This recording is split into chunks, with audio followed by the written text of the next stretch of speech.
Game 1 of the 2021 NBA Finals is now in the books. And for the first time in the history of the Phoenix Suns franchise, they have a series lead in the NBA Finals. It never happened in 1976. It never happened in 1993. But here in 2021, following a 13-point victory over the Milwaukee Bucks, your Phoenix Suns are up 1-0 and have a series lead in the NBA Finals. Saying all of that gives me chills. It gives me goosebumps. I'm going to have them this entire podcast. Welcome to everybody who's decided to join us, whether you're watching us live on Instagram, Twitter, or Facebook, or Twitch, or you're listening on the Bright Side of the Sun podcast network. We thank you for watching the Suns Jam Session and the Suns Solar Panel podcast. I'm bringing in real quick Matthew. Listen, it looks like you made it home in time. He's picking his nose. He's happy to be here. Yeah, I thought it was going to be late tonight. I was at my mama's house tonight, so I had to drive over here. She actually lives right down the hallway, so it took me a little bit to get set up, and I'm ready to go, man. How about them Suns, huh? How about them Suns, baby? Very excited. Oh, man, and welcome to the program, Greg Esposito. Look at that playoff beard. It's looking fantastic. It looks good. Did Lizzie just admit his mom lives in the house with him, or he said down the hall? Down the hall. like it's a dorm room. Yeah, she told me to keep it down with mom. Well, by the way, the Phoenix Suns just have to play 500 basketball the rest of the way to raise the Larry O'Brien trophy. Who feels good tonight? Because I sure as hell do. Hell yeah, great, get it. man. I'll tell you who feels good. It's both Chris Paul and Devin Booker hoisting up the Larry O'Brien Espo trophy. That's actually the Gary O'Brien trophy there. That's the Walmart version of a Larry O'Brien trophy. Would they play as hard if they knew they were going to get that in reward? I don't know. That's why Devin looked so pissed off, is he's like, I worked this hard and got this damn thing. For those of you listening on the podcast, it's an old picture of me dressed as trophy guy, photoshopped in with Chris Paul and Devin Booker holding me up as if it's the trophy from the finals. So yeah, for those of you that don't remember what trophy guy was, it was a guy dressed as the Larry O'Brien trophy for an ad campaign during 7 seconds or less. And I dressed up as him when I was working at the team. I found a way to get that out of a closet. So that's where that embarrassing photo comes from. It's beautiful. And Espo, we're going to show that over and over again throughout the playoffs. When Dave gets angry or Saul gets frustrated, we'll just bring up that picture and we'll all have a good laugh, and it'll take everybody out of any funk that might exist. But there is no funk tonight after the Phoenix Suns routed essentially the Milwaukee Bucks 118-105 in game 1 of the NBA Finals. So there you go. Another win means another time to chug with the fellas, gents. Matthew, are you chugging Pedialyte? No, my ex-wife was here last weekend, so I'm clear out of liquor and beer. So I apologize to everybody, but go ahead. Okay, well, we'll do this for Matthew and his ex-wife. And so I was like, what is going on? Matthew's like 12. He's got an ex-wife now? Yeah. He's on his chug just to try to understand this shit. Yeah, in my country, you get married at 10. So just chugging with the fellas. Let's go, boys. Chug. It's all awkward. It burns so good. Oh my taste God. Of victory. Guava cider, not a good choice. Not a good choice. Oh. You always make a bad choice. What the heck? We got to get you just some Bud Lights, Espo. Yeah, there you grab go. whatever's in the fridge, and this was my wife's, and I regret that horribly right now. Let's start the show. All right, let's pop them if you got them, Suns fans. Let's talk about this Game 1 victory over the Milwaukee Bucks, baby. Woo!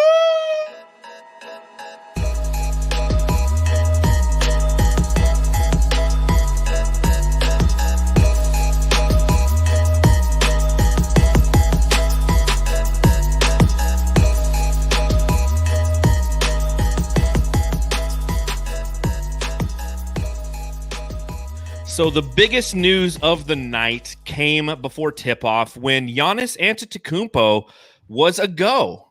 It was kind of that big question mark that's been out there for a while. Will he, won't he? Just a week ago, he hyperextended his knee in a fashion that looked pretty gruesome. And, he's the Greek freak for a reason. He was playing in this game, and you know what? He looked pretty good, guys. I'm not gonna lie. And I'm okay with him playing because I think that with him on the court, the Milwaukee Bucks are even more beatable of a team. And I know, Matthew, you had mentioned some of that on our previous pod, how without Giannis, they were actually clicking better. It's kind of the Ewing theory, the Bill Simmons Ewing theory effect. What were your thoughts on hearing that Giannis was playing tonight and then seeing how he performed? As a basketball fan, I'm actually really, really excited because I just want to see him play. And I'm not feeding too much into it with the injury stuff. Like, oh, they got through these series. I mean, I think Milwaukee's facing the same exact thing the Suns are. They got through lucky. I'm not feeding into that. So I want to play the best. And Giannis is one of the best 2-time MVP to go up against Ayton. Just that matchup alone is something that I wanted to watch in the finals. And he looked good tonight. I mean, I don't know what percentage he was at, maybe 80%, something like that. But you saw towards the end of the game, started getting some more momentum. So he looked healthy. So going into next game, this team seemed like they were clicking towards the end. I think that's just like the last run maybe. But it was a little bit scary too. But the Suns held them in check, and that was a good thing to see. When you have Giannis playing that way, I mean, team rebounding, Ayton started grabbing the rebounds. That's was his main focus towards the end to kind of take Giannis out of the game. And even Cam Johnson helping out on defense. So you kind of saw the Suns' game plan against him. It worked. Whether or not he was healthy enough, I don't care. It was a great game by the Suns and great game plan. Yeah, look, Giannis does change the dynamics for the Bucks, and I won't say that the Bucks are worse with Giannis because I don't believe that's true. They're different. They're different than the team that played those final 2 games against Atlanta, and primarily that difference is in what Brook Lopez is asked to do. Brook Lopez, when Giannis isn't there, is a threat under the rim. When Giannis is there, it's what it is tonight. Stand and try to make 3-pointers, and if that's the Bucks' best chance at winning a series, I'm feeling pretty good about their the Suns' chances in this. Giannis at 80% is, which I think he was probably around that tonight, is a guy that you can guard with a Jay Crowder, with Torrey Craig, a guy that DeAndre Ayton can more easily keep in front of him because he doesn't have that extra step. We saw when Cam Johnson got hurt with his ankle last series and lost a little bit of speed, it changed his game. Giannis is a downhill runner, basically, a guy that wants to get to the rim, score close. When he's missing a little bit of that burst, he's not as effective doing that. And if it's free throw line and jumpers that Giannis has to make, he's not as much of a freak as he is when he's running downhill. So Suns need to capitalize while Giannis isn't at full strength in this series and take care of business like they did tonight. Yeah, 20 points for Giannis, 17 rebounds, 6 for 11 shooting, 1 for 2 from deep, 7 for 12 from the free throw line. And I got to admit, I think that all 3 of us are going to be at game 2 on Thursday, albeit in the last row in the stadium. So if you want to come visit, Matthew, myself, or Espo, we'll be in literally the last row in the stadium, but I don't care. We're going to be there for an NBA Finals game. But hearing the crowd chant and count every time, they had 12 opportunities to do it tonight. So they counted to roughly about 144 because I feel like they got to 12 every time. So they counted 144 times. I don't know how much that affects Giannis. I do know that my wife was watching next to me, and she's like, "I'm not counting when we're going." Because that's just mean. He's just trying to make his free throws. Yeah. The best thing to do probably for Suns fans is maybe just start off 6, 4, just go in a different order. Try something different because it's not really working right now. 1-800 the Eagle. I actually think it may have helped Giannis at a couple points because he sped up his motion to beat them to 10 basically, and he went 2 for 2 in that moment. If he doesn't think, he's going to be all right. The problem is he starts thinking, and that's kryptonite to any guy that gets the yips at the free throw line. So we'll see how it plays out. But I love the passion. I love that fans were into it that much. It was so much so that ABC was doing split shots of the crowd while Giannis was at the free throw line. What crowd gets that much airtime on an NBA Finals game? Not many, I'm going to tell you that. And it should be 1-800 swears for kids if we're going to keep it with our theme here. So Well, I'm just hoping that next time they do it, they have that wireless camera go all the way to the top so they get us counting. Because I really am looking forward to being on TV on Wait, is Thursday. Espo sitting with us? No, Is he I'm going sitting the opposite side, Oh, same last row. I was like, as did you get him a guys. ticket? Okay. I'm in 214, so All right. Well, yeah, I'll be we're- looking at you the whole time. yes, Yeah, it's Great like Matthew, game. watch the game. He's like, no, but Espo, I see he's got. I think it's the orange rims on for this game. So I feel like you want a cameraman to die though. If he has to walk that far all the up way up. in the arena with a camera, that's asking for trouble. So. Yeah, that's asking a little too much. But I think that the addition of Giannis again, I think if you're a basketball fan, which all three of us are, that's what you want. You want Giannis in the NBA Finals. I don't know one person who was like, "Oh man, Giannis is playing." No, hell yeah, dude. I want to see Giannis play. I think it was Zona Sports, somebody who is a really good follow on Twitter and assists at Bright Side of the Suns. You know, he was mentioning on Twitter before the game how between Jokic and Giannis, the Suns have played two of the most likable MVP candidates in this playoff series. You know, Giannis is a hard guy to not like. I like his aggression. I like his story. I like how he plays the game. And I'm excited to see how the Suns match up against him because I really think that even with him out there on the court, that the Suns we have enough to take him out of his game. And before we came on the show, Espo and I were talking a little bit about how the Bucks performed from the 3-point line. I mean, they were 44%, 16 for 36 from the line, which is insane, especially considering that this is a team that shot 30% thus far in the playoffs from deep. And I think it's, you know, a couple different things. I think that's what the Suns were kind of giving them. They're like, listen, we'll give you the threes. Anything on the inside is going to be a little bit tougher. You know, you saw that for Giannis. You saw that for Brook Lopez. You saw that on the interior. I mean, we were just crashing down on the boards and just getting our hands involved and making it tough on the glass for the Bucks in this game. Right, Matthew? Yeah, honestly, it's when we played the Clippers, it was so intense. Anytime they would like jack up a three, you thought it was going in from any of those guys. This kind of game, I mean, it started out slow for the Bucks. Later in the game, they heated up a little bit towards the end. But anytime they're shooting a three, it's nothing that like really bothers me as much. It's just those rebounds, right? Not giving up the second chance rebounds and just kind of boxing as much as you can with Giannis and those guys in there because they are big. When Lopez shoots a three, there's one big guy out on the perimeter you have to worry about, but the rest of them can be pesky. And it's going to be I'm just saying this game towards the end, I know it got close a little bit, but I just think this is going to be a tough series, and it's going to be fun to watch to see how the Suns do defend the three, which even if they're shooting wide open, I'm not as nervous, but just defending the three and just getting rid of those second chance points towards maybe next game or the game after that. You just have to keep looking at that to see how they step up in that way. And I think tonight they did just enough really towards the end to help their cause.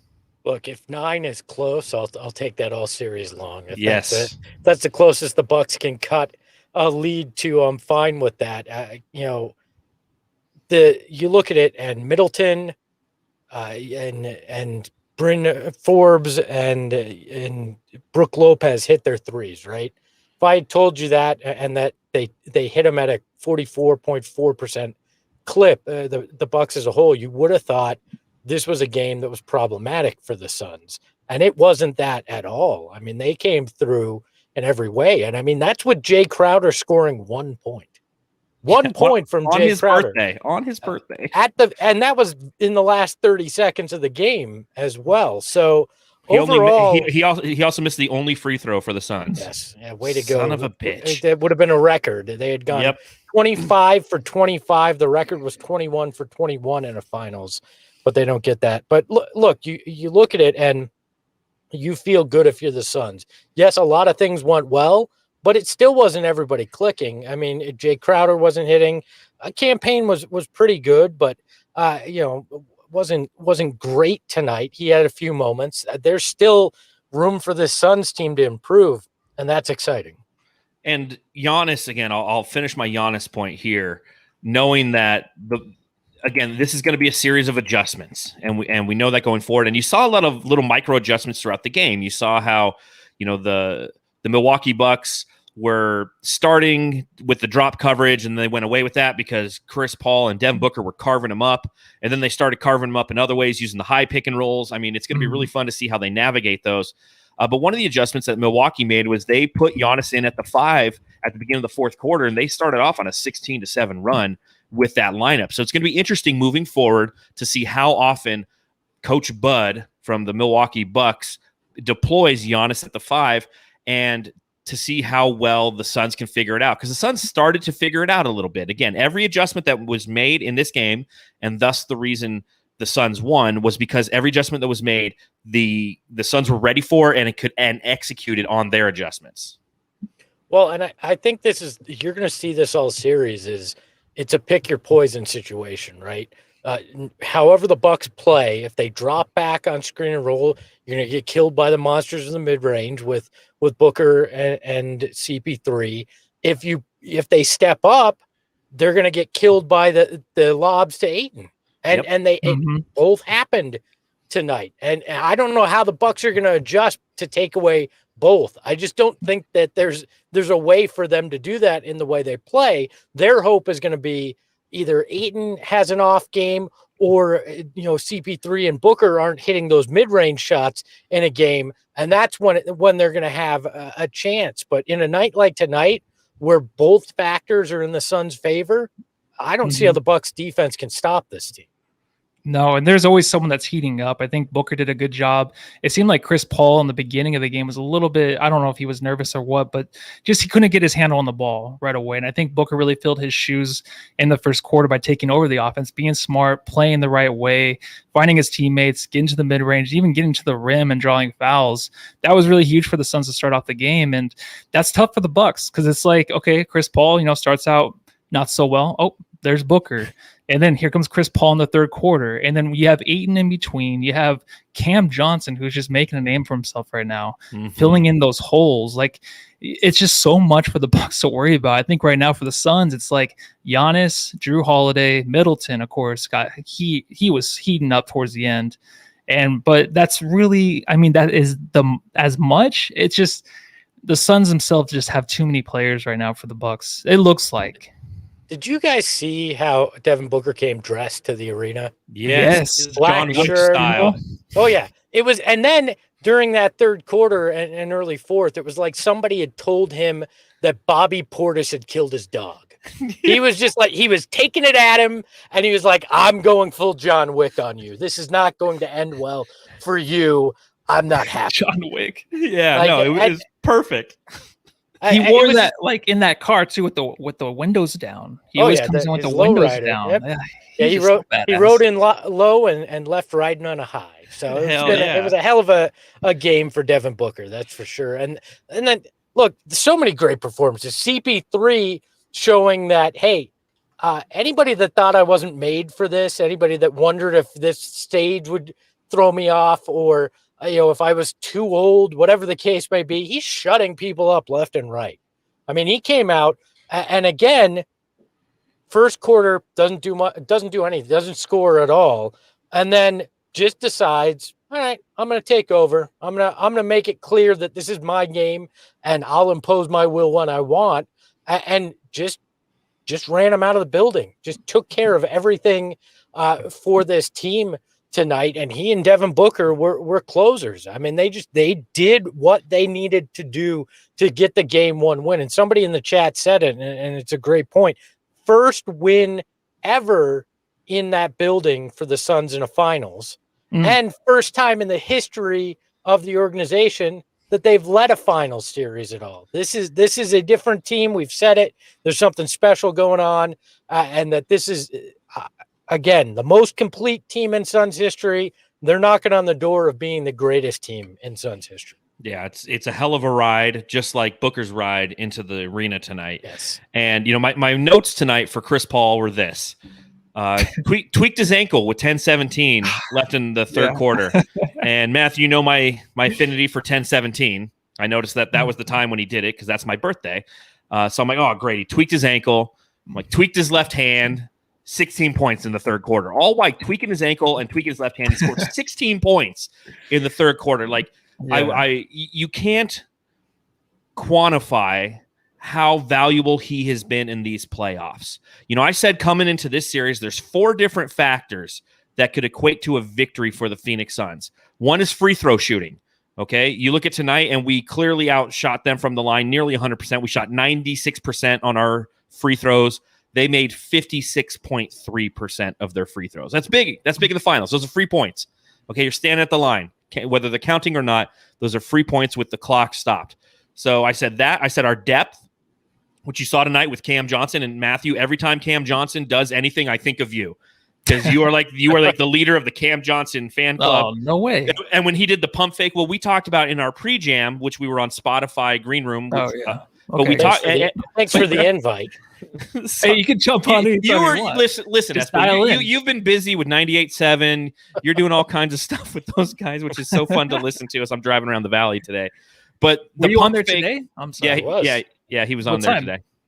Bickley and Murata. I was on. Oh, okay. So, yeah. All right. Very cool. So the depth of the team, the defense of the team, which we saw again tonight, how the switchability, all those little things, and how they execute those, and then the leadership of Chris Paul, and you saw that again tonight. If this is a team, and we talk about it all the time, and Monty talks about it, you can't get happy on the farm. That is a great tagline. That's a great thing you can put up in your locker room. Says, don't get happy on the farm. But when you have a man who is living and breathing that every possession on the floor and executing that is what equates to success. That was what equates to championships. This is championship level basketball we've been watching for quite some time now in Phoenix. It's great that everybody's coming around and getting to watch it. And, seeing Chris Paul end with a stat line of 32 points and 9 assists on 12 of 19 shooting, 4 for 7 from deep in his first ever NBA Finals game is just exquisite. It's amazing. It's out of this world. And it's exactly what you expect from the point guard. And it's amazing to see him actually do so. It's 73 points in the last 2 games from Chris Paul. That's insane, man. That is, he's basically a magician. Like in the third quarter, he'll steal the game away from the Bucks. Like honestly, if it's a close game or the Suns are in a slump or something, he pulls off these miracle plays like that and 1-3 that turn into a flagrant 1 to really get everything going. And it started with free throws, right? He got his free throws down, then he got a couple jumpers that bounced off the rim, and then everything else, which is really easy for him. But he is a magician because he can just do whatever he wants in the mid-range, getting his guys involved, really doing whatever he wants with the Bucks. And that's just someone that I don't think we've ever had on a Suns team, right? I mean, Steve Nash, yes. No, you're right. But to win it big and to show up this big, not like that. No, Steve didn't have that instinct as often to just take over when it was needed offensively. Yes. He was always in that, I'm a distributor, unless he was forced into shooting. Chris Paul just has this inherent sense of, this is the time I'm going to take over offensively. I'm going to put this away, and then I'm going to get my guys involved again. I mean, the play where he drew Giannis, and I think it was Middleton, it may have been Drew Holiday, and found Ayton on that pass that Ayton scored. Just beautiful. And that's what his mid-range game sets up. That's what those shots that he makes sets up, is the Bucks are then hesitant to give him any room. They double, and it opens Ayton up as well. Like, Chris Paul, unbelievable. But if you want to talk about magician and stealing some, how about Cam Johnson against Giannis and that steal he got in the fourth? Cam Johnson came up huge in this game. And I know in the box score, he only had 10 points and 3 rebounds. But if you watch that game, he was an integral part of everything they were trying to do. It was fantastic. I am falling in love with Cam Johnson's game more and more all the time I watch him. And they talked about it. I mean, he's a guy that's basically a brilliant guy, graduated in 3 years, getting his master's, now working on his dissertation. He's like a Chris Paul. He outsmarts guys out there, even though he may not be the most athletic. I love what he did in this game. Well, and same goes for Jay Crowder. I mean, you look at the box score, you see 0 for 8, 0 for 5 from deep, 1 point, 1 block, 9 rebounds, and you're like, oh, Jay had a horrible game. No, Jay D'd up Giannis. He took him out of his game. He played physical. He did all those little things that you need him to do in an effort to be successful. So, that being said, I'm going to actually bring in Dave King, joining us live from Phoenix Suns Arena. Dave, welcome to the pod. It's good to see you, buddy. Suns win. Suns, for the first time ever, have a lead in an NBA Finals. Did the Suns win? The Suns won this game easily, tonight? my friend. Dave, did you fall asleep again? Oh, no. Okay. Past 9 o'clock. I might have been distracted by 20,000 fans screaming at the top of their lungs the entire game in this arena. It was just freaking incredible. It was just so fun to be at this game and to hear these the level of the crowd. John, you asked me before the game, is it louder? Is it quieter? What does it feel like in a finals? It's like it's as if they added the bass to the the reverb, so you can get like a deeper cheer going. That's how loud these guys were. It was incredible. About the same number of people, but it was guttural, the screaming all night long. It was really, really fun to be at this game.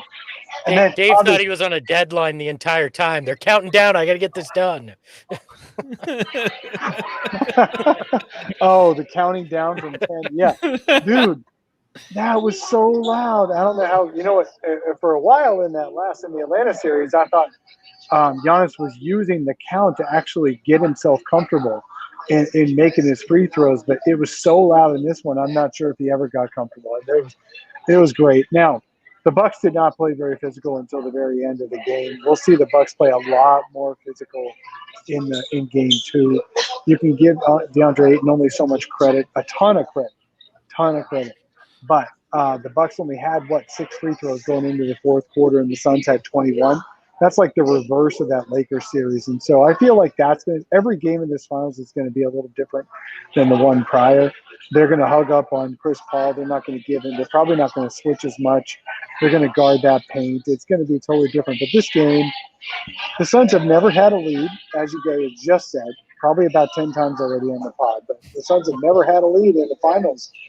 Never in 54 years had a lead in the finals. This is pretty incredible. Yeah, it's fantastic to see how the Suns came. I'm going to mute you, Dave, because you got a lot going on behind you. But fantastic to see how the fans showed up and showed out. And I mean, you could feel it through your TV set. You could see it on the screen, as we mentioned. It was just a fantastic performance. Dave is talking to somebody. It's really funny to watch if you're watching. He's talking to himself. He's gone geriatric. Perplexed Damage says, can we talk about Espo's Superman No, man. curl? I was just talking to Bob Adlock, the guy who produces all the Suns videos. Oh, wow. Okay. Give me a fist bump. Man, he has been through the ringer as well. We all have, with waiting for these guys to play well again. He's He's a mentor of mine. Known him since I was 15. So Jeez. good man there, Bob. All right, I'll be back in a little bit, guys. All right, you go see those post games. Okay. So the Superman curl, it's literally 110 in this closet, and I think my hair is melting. I think that's what's going on because the gel is not holding right now. Well, I just want to go ahead, Matthew. Oh, when I was watching the game, it's like every player over 30 is having the balding issue, it looks like. But then I think about the solar panel. I'm like, how do these guys keep their hair so nice? I mean, you're over 30, right, Espo? You, Dave, I'm almost 40. Yeah. I don't know. I'm the only one not over 40 on the show. Okay. I'll tell you what, though, on the solar panel, like it should be like the waft hair panel. I can't get you guys over it. have fantastic hair. Matthew and I always wear hats because I'm a bald guy, and Matthew is self-conscious about his hair. So I'm just self-conscious about everything. about everything. You realize the Suns have a 1-0 lead in the NBA Finals, and that's what we're talking about. We're talking about hair. Well, I'll tell you this. Quick, I want to thank everybody who's here. I want to thank you to the Jamsters and the Flaming Ballers in the chat who are donating via the Super Chat. We appreciate it. It allows us to continue to put on this fantastic content. Shout out to his dudeness, too. He says, honestly, I didn't see GA getting that much time tonight. Giannis Antetokounmpo, I'm used to DA, but he played well. I thought Cam Johnson was great. I'm excited for game 2. Go Suns. I agree with all of that right there. And hey, speaking of another guy who's got a solid hairline, give it up to Saul Bookman, ladies and gentlemen. It looks like he's in the principal's office. Yeah, whose office did you steal? Were you naughty? Yeah. I was bad today. So the Suns were bad today, man. They were. That environment's like a party in there. It really is. It's like just one giant party. And my biggest takeaway was obviously like the monsters of the mid range. Those dudes. It was that I was laughing every single time. Poor Brook Lopez tried to switch up onto Booker or CP, and it was just like, dude, you got no chance, man. And then it got even worse with Bobby Portis tried to do the same thing, and it was just cook them. They're just going to keep cooking them until they switch up. And then DA takes advantage of the small guys down low. It was a well-rounded game for a team that hadn't played for about a week, and I was very impressed. Same old song and dance, huh? Hey, It was a song and dance, though, I'll take for them, I'll though. take 3 more same old song and dances to a title. I'll take it. Amen. And it was a song and dance. When you look at Devin Booker and Chris Paul combined for 59 points on 20 of 40 shooting. I think that's math. Yeah, so 50% shooting from the field. I mean, that's what you want from those and expect from those guys. What did Cam, both Cams, Mikal and Jay Crowder? I know Jay Crowder only had so 1 point. Jay had 1, Mikal had 14, so that's 15. Cam Johnson had 10, so that's 25, and then 35 when you add in the 10 points from campaign. And I know that's what I believe on the Sun Solar Panel today on the audio version podcast that you guys released. I believe Saul, was that your X factor? Was those guys right there, right? Yeah, I always say that if those 4 can chip in 40 points, this team, I would love to see the stats on it, but I'm going to assume that they're basically undefeated when those 4 combined for at least 40 points. I just think when you add that to whatever Booker, Ayton, and CP3 do, I don't know anybody in the league that can beat this team at that point. So I was glad to see Mikal bounce back in a big way from the Clippers series tonight. He played very well. Jay Crowder didn't play well on offense, but he was tough enough on defense to at least contribute and not get yanked from the game. But man, he was the only one to miss a free throw tonight. I know. The last one. And God bless Saric. Did anyone in the crowd were they worrying about Saric when he exited the game, or did they notice that he was gone? Nobody really noticed. Nobody really noticed. That's Dario. He kind of limped right away. I saw what was happening. I didn't realize what was going on. I don't know if it was it was his knee or his ankle or what, but he limped off and went straight to the locker room. He didn't even mess around with it, and he never came back. So yeah, I Matthew jumped me just a little bit on this one, but I think it's almost time to retire the upcoming segment. The Saric smoke break. Oh, poor Dario. Looked like he did something. It was a non-contact to his right knee.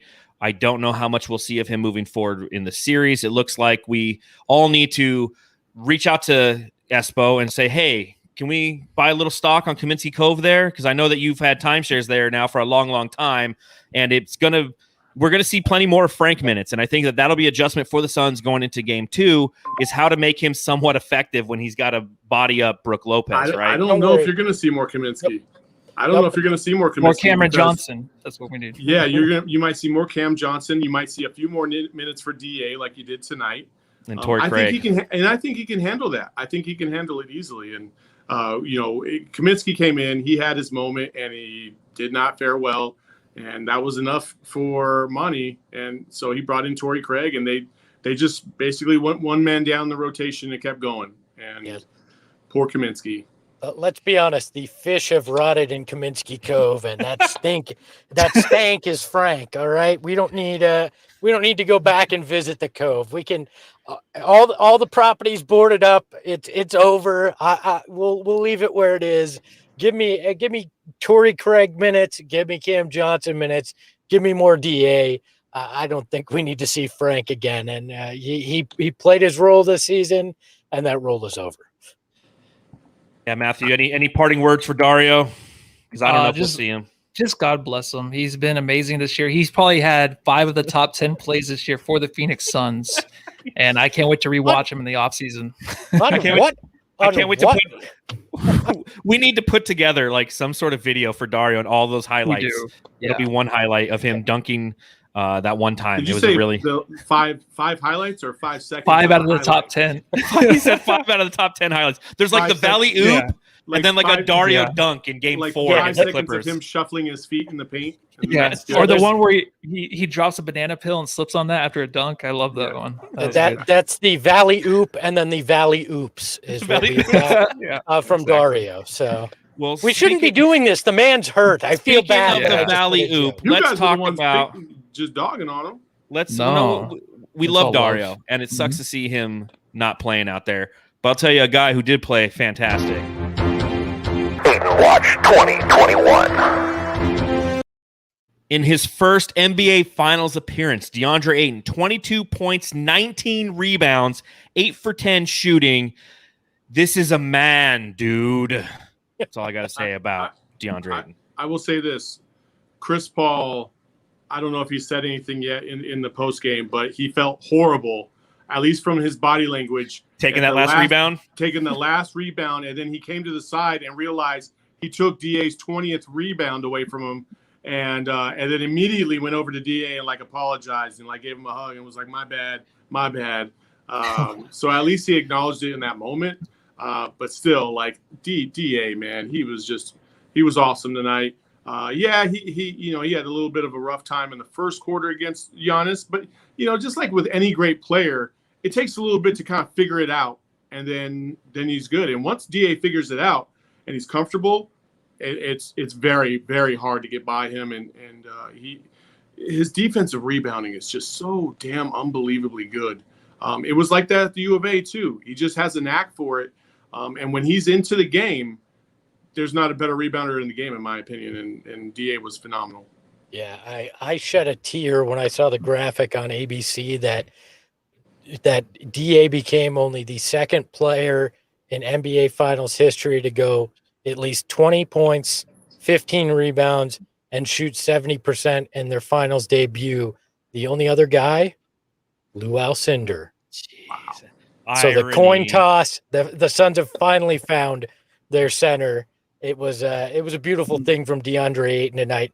Did everything you could ask: rebounding, scoring, going hard to the rim, playing defense as hard as he could. Only one real lapse on the defensive end, and I think it was more of a team rotation problem. Because they had just switched the zone in that one. Yeah, it was the zone, yeah. So overall, I don't think you could have asked for more from DeAndre Ayton. If he just plays with that toughness, those smarts, he doesn't have to have almost 20 and 20 every game, but if he plays with that headiness, they're in good shape. So, Matthew, I know you have an Ayton Watch thing coming out on brightsideofthesun.com. Tell me what you saw tonight. Well, I saw that dunk by Giannis on him was actually, I think that was good for Ayton. I think that's just kind of like feeling Giannis out, just feeling like how much he can deal with and how much he can't, which he can deal with at all. He just wanted that push. And after that, Ayton was taken off for rebounding, defense, offense. He was 3 for 3 in the first quarter, which was beautiful, but his defense and rebounding, I think he was just really, really focused on that to help the team out. And in the second quarter, I was just like, DA, focus on the rebounding. Even though he didn't get 20, he didn't get that roast beef. At 19 is perfect, and we're going to need this effort every game. So, hell of a game, dude. I mean, I don't ever think he's not going to show up. So, I mean, I think we're kind of used to this, right? There's some Bohemian beef. I mean, we'll give it to him, even though it wasn't 20. It was 19 and a half. We'll give it to him, all right? Dave, what are your thoughts on DeAndre Ayton's performance this evening? Oh, man, I just thought it was incredible. He couldn't have played much better. He had to go against Robin Lopez and Giannis inside. Everybody thought the Bucks were just going to be so dominant in the paint. And they did. Not only were they not dominant on their end, but they weren't dominant on the other end either. It's just crazy. And now I got to run it because DeAndre Ayton just stepped up to the podium, guys. So sorry, I got to back out. We'll see in a bit. Let us know what he says. When I think about DeAndre Ayton, I gotta give a shout out to my best friend, Brad Boddington, who made a bet before the game began, a 9-1 odds. He put $100 down, so I hope his wife's not listening, on DA getting 30 points and 15 rebounds. And for a while there, it looked attainable.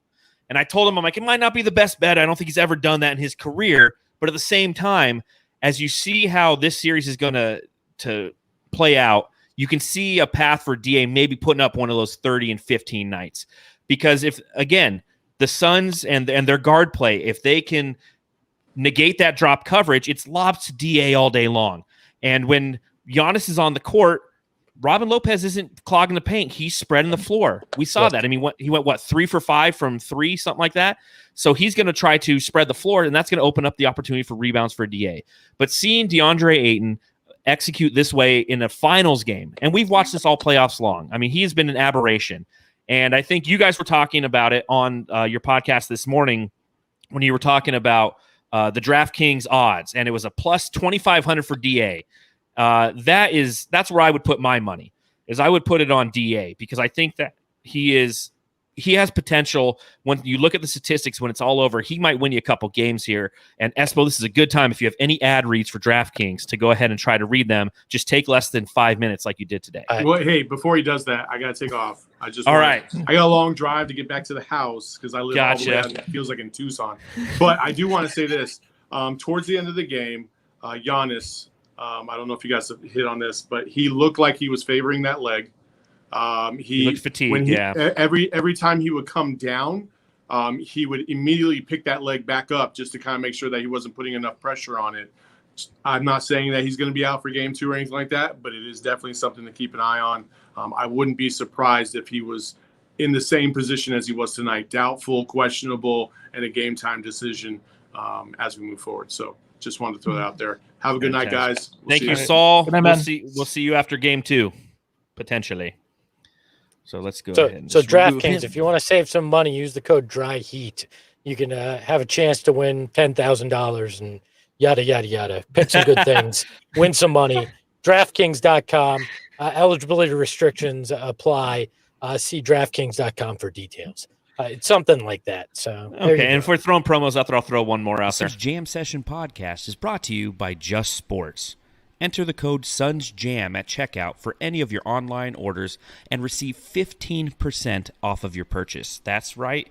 Let them know that the Suns Jam Session guy sent you.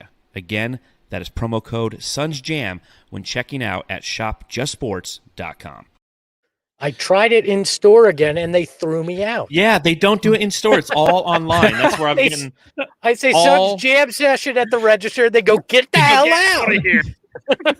Go online. We don't want your business. We don't know those guys. But real quick, just finishing the DeAndre Ayton talk before we get into a couple other performances tonight. You know, I love what he's doing for this team. You need him to do what he's doing. And the fact that he is humble enough to execute it consistently is the X factor for this team. If you were to ask, other players in that draft to say, hey, listen, take a back seat, be the number 2, number 3, number 4 guy offensively, I don't know if they could do it. And to see him do it in the manner that he has, especially in game 1 of the NBA Finals, and that's what's crazy about the finals right now, is when you start to see the names of Devin Booker and Chris Paul and DeAndre Ayton, and they're talking about NBA Finals history and the names that are associated with that, it just, your jaw drops. Seeing him next to Lou Alcindor relative to his statistics tonight, it's just like, holy shit, man. We won 19 games 2 years ago. Yeah. I just can't get over it. It's crazy. And honestly, when you're seeing Booker in the 4th hit those jump shots, like nothing but net, just like Kobe. I guess we can say that. But it's just it's unreal because you are in the finals and he just has that where he can just finish a game, hit the big shots. It's crazy, man. You got 2 of these guys doing what they need to do, and you got Chris Paul. It's endless. And I'm just so appreciative of all of it.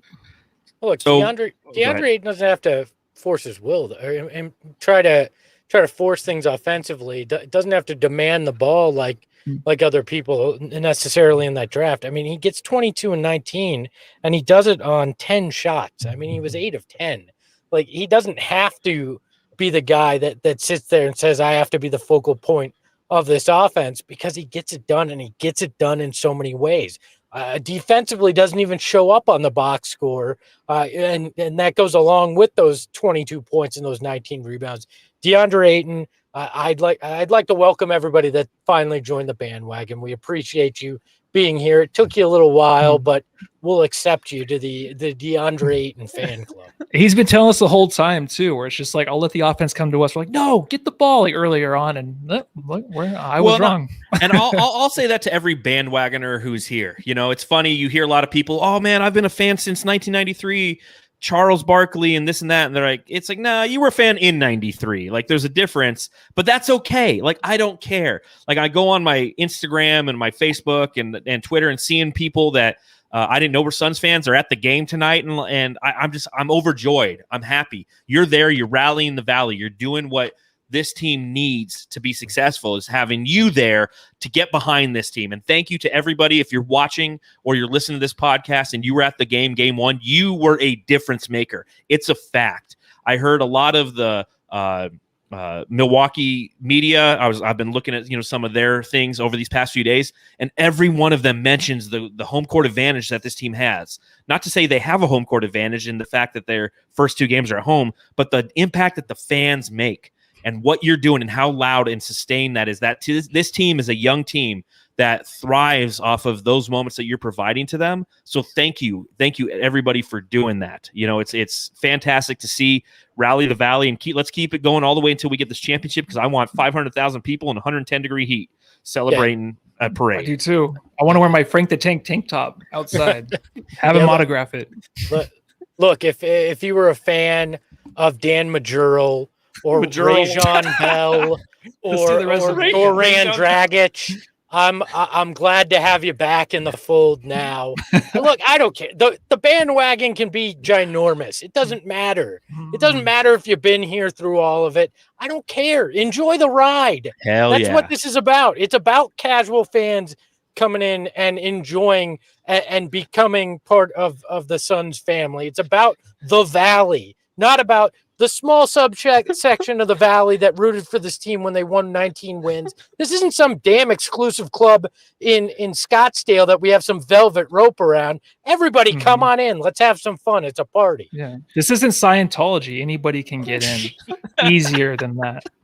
I'm just saying easier to get into. This goes out to Facebook, Suns Nation, all those different Facebook groups who I swear that's all I see on my Facebook feed is people trying to, they're bad talking the bandwagoners. It's like, dude, why? You want the bandwagoners? Like, thank God the bandwagoners are here, man. Like, Jesus Christ. Sorry.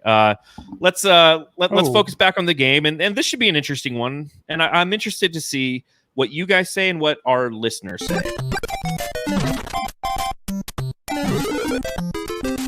Jam Star of the Game. This is a reminder, if you're watching along live, to go ahead, subscribe, rate, review, hit that thumbs up button. You can donate in the super chat like Sai Cho just did. Don't ask yourself, why not us, or declare dominating. All that this team needs to know is on Book's forearm, be legendary. And that's a $100 donation right here in the super chat. So we thank you. Let us know who your Jam Star of the Game is. Matthew, I'll start with you. Who are you dropping the Jam Star of the Game to? Oh, this is actually really tough. I could give it to Booker and Ayton, but I'm going to go Cam Johnson just because it's crazy to see him in the Western Conference Finals step up in the way he has. I mean, he has all this momentum from the Western Conference Finals into this game, playing defense against Giannis, who may be 80%, but him helping out DeAndre Ayton, I think, was huge in the end. And, I mean, hitting the threes, he just is amazing. And then the Ayton watch that, I write that we do on here might be like the Cam Johnson watch next year, where he is just improving so much to where it'd just be nice to really break down his play and watch him next year, because he's going to be the starting power forward for the Suns, hopefully long term. But I mean, I'm not trying to get too ahead of myself. I just think that he amazes me out of everybody else. He amazes me the most, I think. For me, I'll give it to the monsters of the mid-range. When you look at 59 points, 15 assists, 6 rebounds, I mean, Devin Booker and CP3 came through in exactly the way that you needed them to and that you want them to throughout this series. It's the reason why they were 1 and 2 in the MVP odds in Vegas's mind. They're the stars here, and they're showing out, and they did in game 1. Hopefully we continue to see it throughout the series. Yeah, I can't argue with that.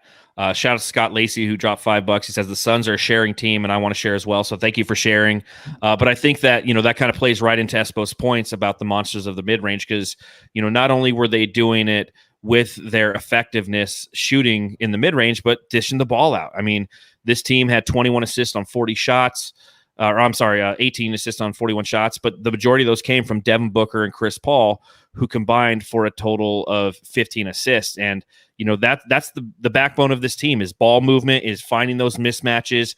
And when the mismatches are advantage Suns, they're going to take advantage. And they did that again tonight. I got to go with monsters of the mid-range with a shout out to DA. I just, the consistency that this guy has played with has been fantastic during this entire playoff run.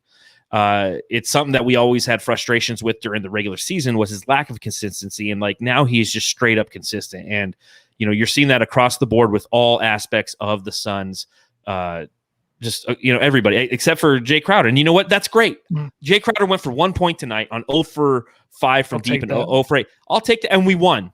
Because you know He'll what? have Jay his Crowder's game. Exactly. He's going to have his game just like he did in Game 6 against the Clippers when it was closeout time. All of a sudden, the dude couldn't miss. So if you're having one of those games where Jay Crowder isn't doing anything, fine by me. This is a game where the majority of the points on both sides were scored by the starters, not the bench. We only had 22 points off of the bench, 10 from Cam Payne, 10 from Cam Johnson, 2 from Torrey Craig. But I want to give a shout out to Torrey Craig because I really think he had a positive performance. He's a guy who is going to have to play a lot of those tough defensive matchups. You saw a lot of time on Middleton, and Middleton was just shooting over him. And Middleton's he's insane, dude. Like that guy is a fire starter waiting to happen. But he's going to get a lot of minutes in this series. And I think that, now as we look towards game 2, Thursday night, the only game of the series that's just a day after a day. Everything else is like 2 days apart, right? Yeah. Yes. Yeah. Correct. So it's going to be a long series relative to that. But, the Suns are going to have to make adjustments. The Bucks are going to have to make adjustments. I think this is advantage Monty. I don't feel like we're going against Ty Lue, who is known for his adjustments. I feel like Budenholzer is not somebody who's really super great on adjustments. Am I wrong to say that or think that? I don't really know. Honestly, he's a guy that I was listening to No Dunks today, and they brought up the fact like, hey, if they didn't make the series, he might have been out. And it's so true. He might have been gone from this team. So he might still be after this series. But adjustments, I'm not too sure. But one thing that he has to worry about is if Giannis is going to play. One thing that we're all going to talk about before the start of the game is if Giannis is playing or not, how healthy is he? So I guess you just go off of that. But to me, I don't know if he's really the adjustment kind of guy. What do you think, Espo? Well, look, I think the adjustment that they hope happens is that Giannis is a little bit healthier, which it looked like, as Saul said, he may have tweaked that knee again. So I don't know that that'll happen. And that Chris Middleton is more efficient. He wound up at 12 of 26 tonight, right? Ooh, yeah. So that's problematic. Sure, he had 29 points, but that's just not effective. When Chris Middleton shoots 48% from mid-range and 40% from 3, which he has done multiple times this playoffs, they're next to unstoppable. That's what they're hoping for. Chris Middleton is a less consistent Devin Booker in a lot of ways. He has that ability that Devin does from the mid-range, from 3, in the post on a smaller guy, but he doesn't do it as consistently. The Bucks have to hope that Chris Middleton finds that Giannis is a little bit more, and Drew Holiday comes up a little bit more as well. He was only 4 of 14 for 10 points. There's not a lot of adjustments Budenholzer can make when his stars didn't play well. That's the adjustment. Hope your stars play better in game 2. Yeah, and that's something we know as Suns fans. We saw that in game 5 against the Clippers where both Devin Booker and Chris Paul were having a hard time. They were getting those shots from the mid-range, but they weren't going in, and that was essentially the adjustments. Like, just keep doing what you're doing. When the shots go in, it's going to be a closer game. Todd Jacobs in the chat, one of my good buddies who is a Bucks fan, he said Budenholzer was going to be fired, but learn to adjust in the Nets and the Hawks series. I mean, when Trae Young isn't playing in the last 2 games, I don't know how much of adjustment in that is. Yeah. To be fair, though, he had to change things when Giannis was out and pulled the right strings. There you go. He put that team in a position to win with what he did. So I'll give him that. I just don't think there's not, other than trying to figure out a defense that can both stop DeAndre Ayton and stop mid-range shots and stop corner threes from falling. I don't know that there's much of an adjustment. And if he can figure that out, he should get a lifetime contract with the Bucks, because that's basically impossible when the Suns are hitting on all those levels. Yeah, and Boogie Trend said Middleton is annoying as F. And it's true, but I would rather have Middleton be annoying as F than like a Paul George or a superstar like that. You know what I mean? Middleton himself, he's probably like an all-star version of TJ Warren. The way I look at it, I like that comparison. If he goes off, it's fine. It is annoying, but you rather that be him than someone else that can really, really take over a game on both ends. Look, the Clippers to the Bucks is like going from Halloween the movie to Charlie Brown and the Great Pumpkin. It like really there's is. The Clippers are annoying. They're that villain. The Bucks are difficult to dislike. Like I don't have immense hatred for the Bucks. Like it's just, and maybe we'll get there. Maybe there's something that happens in the series where I just despise the Bucks. I just don't see it after coming off a series like we did with the Clippers and playing the Lakers earlier in this playoffs. And it's gonna take Denver. a lot. And Denver with Campazzo and Austin Rivers, like there were villains all along this ride for the Suns, and get into the NBA Finals. The Bucks, they don't have that true villain because, like I said earlier, Giannis is a hard guy to hate. I respect that guy. I respect his story and how he plays. Drew Holiday is a hard defensive guy, but he's not a dirty defensive guy. He's not Patrick Beverley light. No, he's somebody who plays hard-nosed defense, and he'll admit it when he's getting a little too frisky, and he calls his own fouls and things like that. Middleton is one of those guys who he's a flamethrower at times. You'll see it. Somebody also said he's KD light in there, and I can see that at times where he can't miss, and he makes really, really tough shots. So, and PJ Tucker, who other fan bases absolutely couldn't stand, we love PJ Tucker here in Phoenix. He's the one guy, though. It could be the old Dark Knight. You either die a hero or live long enough to see yourself become the villain. We may get that in this series with PJ Tucker. He's the one guy I go, maybe, but I don't want to have to dislike him. Did you see what shoes he was wearing at warm-ups yesterday? He's wearing like Booker's, right? Bookers. Yeah. And get into his mind. He did the same thing with KD, right? He was wearing KD shoes in the Nets series. So, speaking of shoes, a big congratulations to friend of the program, Langston Galloway, who unveiled tonight his own shoe brand called Ethics. That is, he decided he's a big shoe fan.